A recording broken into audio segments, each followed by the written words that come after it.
اهلا بيكم معانا. النهارده هنعمل حاجه جميله جدا. اذا حابه تعملي خير اعملي زي ما انا بعمل كده بالظبط. زي ما حضراتكم شايفين انا جايبه بلح، هو طري مش ناشف. بفتحه كده بالسكينه وبشيل النوى منه، وبعد كده هاخده واروح اغسله. وبعد ما هغسله هكون مجهزه معايا كوبايات.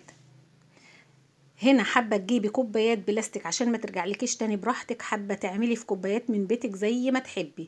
اي زاويه جنب بيتك، اي مسجد جنب بيتك، اعملي الخير ده وهتلاقيه فارق معاكي كتير. ما شاء الله. هتحطي هنا 5 حبات 7 حبات، المهم يكون فردي على السنه زي ما تحبي. تحطي حليب، حابه تبقي نقعه قمر الدين وتحطي قمر الدين بدل الحليب براحتك، واي حبايه فاكهه موجوده عندك. وهتحطي معلقه جوز هند على كل كوبايه، وكام حبايه زبيب بقت جاهزه معاكي. طبعا هتعملي خير وهتفطري صايم. ما تنسوناش في اللايك والشير والاشتراك. اشوفكم على خير، كل سنه وانتم طيبين.